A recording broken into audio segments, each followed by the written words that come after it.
Yellow hen combs are quite easy to spot on the forest floor. If you know where to look for them and when, and the weather is favorable, your basket might just contain this golden, slightly spicy delight. Since you're here, you're probably dreaming of baskets full of chanterelles. What if you could pick them in a place known and accessible only to you? Imagine growing chanterelles in your own garden. It's possible with a little knowledge, patience, and a pinch of luck.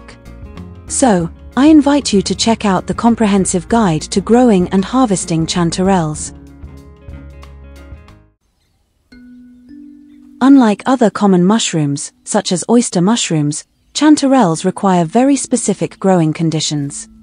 This makes commercial cultivation of chanterelles extremely difficult. Chanterelles are highly valued for their delicate flavor, fleshy texture, and vibrant golden color.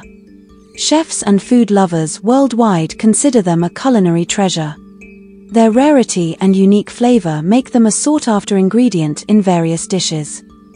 Chanterelles have a mycorrhizal relationship with trees, meaning they exchange nutrients with tree roots. This relationship is essential for the fungus growth and the tree's health. This connection makes artificial cultivation of chanterelles difficult. To prepare a substrate for chanterelles, create a mycorrhizal environment near the base of a compatible host tree. Oak, pine, beech, or spruce, with loose, acidic, and humus-rich soil with a pH of 4.5–6.5. Instead of traditional substrate, add fragments of choking sporulating fungi to the prepared soil around the tree's roots, as chanterelles are difficult to cultivate and require a symbiotic relationship with the host tree. Maintaining constant moisture for several years before harvesting the fruiting body may be necessary for success. Cultivating chanterelles is slightly more challenging than button mushrooms or oyster mushrooms, but less demanding than growing boletus. They are most often found among mosses in the shade under spruce trees. Depending on the weather, and they prefer high humidity, they can be harvested from June to November. So, first and foremost, we need a host tree. Plant chanterelles near the roots of young, healthy deciduous trees, such as oaks or beeches, or conifers, such as pines or spruces. You can collect the necessary chanterelle mycelium from the forest or purchase ready-made mycelium from an online store. When collecting mushrooms in the forest, collect mushrooms at various stages of development so that they contain spores. You might find a mushroom that is not fully developed, without spores, or one that has already released spores, but the best ones are well-developed ones. So, let's move on to the part where I'll tell you how to create the ideal environment for growing chanterelles. Where do chanterelles grow best? Chanterelles grow well in temperate forests with high humidity and moderate temperatures. They prefer oaks, beeches, and conifers. The forest floor should be covered with moss, dying leaves, or needles. The presence of other mushrooms, such as the common fly agaric, can be a positive indicator. You might be surprised to learn that applying fly agaric spores is also advisable if you can find any. There's a magical connection between the appearance of boletus mushrooms primarily where or near fly agarics, and it seems that chanterelles also favor them. Boletus and chanterelles grow where fly agarics do because both fungi form mycorrhiza with the same tree species, most often spruces and oaks, creating favorable conditions for them to grow in the same spot. Fly agarics are often a sign of boletus presence because they act as an indicator for successful bolete picking under the same trees. Understanding the importance of wood is crucial. Choose a location with woody species to find the key to success. Planting chanterelles in a controlled environment may require planting trees to accommodate the mycorrhizal connection. For chanterelles to thrive in your garden, they need to establish mycorrhizae with appropriate tree species. These will primarily be spruces, but also pines, oaks, beeches, and hornbeams. These don't have to be large, old trees. Well-rooted, 5 or 10-year-old trees will suffice. The right place for chanterelles is a garden with conditions as close to natural as possible. The soil should be sandy and acidic, and preferably covered with moss. Garden soil with a large amount of deacidified peat is a good choice. The best soil conditions for this mushroom are found in loose, well-aerated soil rich in organic matter, humus, and slightly acidic, with a pH of 4.5, 5.5, or 6.5.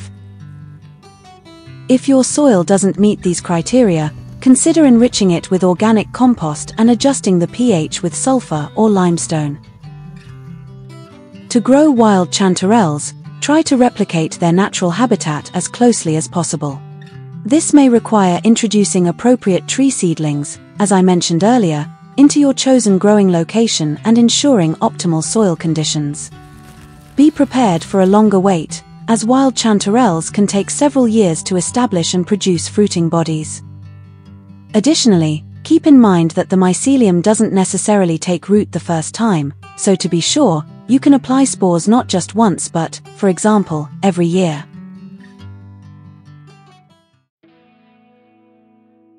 Grind the mushrooms collected from the forest or the mycelium from the package and mix them with 5 liters of peat and 1 liter of charcoal. Instead of charcoal, you can use ash from a campfire or fireplace where only wood was burned. To improve the parameters and air-water conditions, it's worth adding an additional 0.5 liter of gypsum and 0.5 liter of vermiculite or perlite.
Moisten the prepared substrate.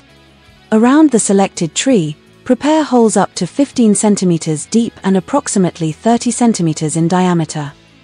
Fill the hole with the prepared substrate halfway up, add about 0.5 liters of the previously prepared substrate, and then cover with a 5 cm layer of soil.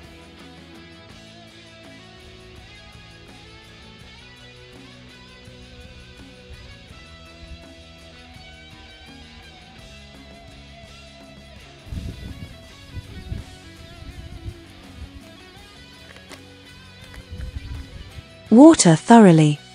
Then, cover with leaves and twigs or garden bark. It's best to mulch the area where the mycelium is to be applied with bark, pine needles, or leaves from the forest. If rainfall is low, the growing area can be watered from March to November. If there's been no rainfall for 2 weeks, you need to water the crop. Remember to use rainwater, as chlorinated water is unsuitable. You can also try collecting what's called a trace. These are the mushroom spores themselves. This is how mushrooms are professionally harvested to multiply their mycelium, but there's nothing difficult about it. Collect spores from wild chanterelles by placing the mature cap gillside down on wax paper or aluminum foil. Wait 24 hours for the spores to release, then carefully collect them. This gives you 2 techniques for effectively dispersing spores. Evenly spread the spores over the planting area using a spore spreader or similar tool. Gently rake the spores into the soil, covering them with a thin layer of soil or mulch. Water the area thoroughly to allow the spores to settle and begin germinating. Cultivation can be started from April until late autumn, but the best time to plant is when they grow and produce fruit naturally, which is July, August, and September, depending on your region. This provides the best conditions for spore dispersal. The first mushrooms may appear 2 to 3 years after inoculation.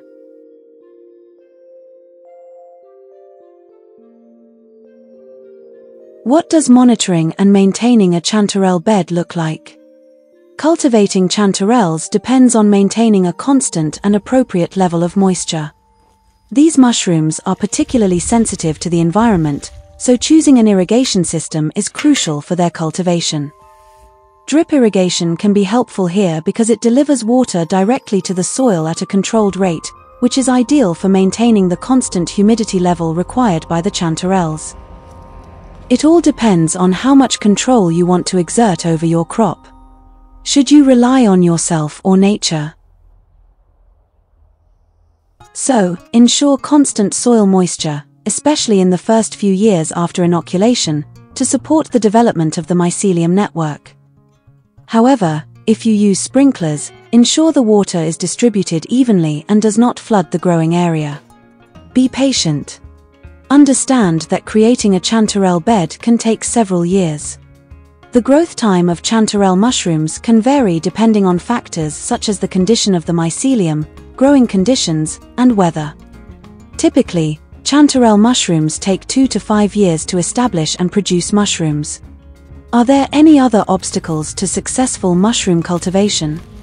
When growing chanterelle mushrooms, you should be aware of pests such as slugs, which may feed on the mushrooms. You should also be careful of competing mushrooms, as they can inhibit the growth of the chanterelle mushrooms.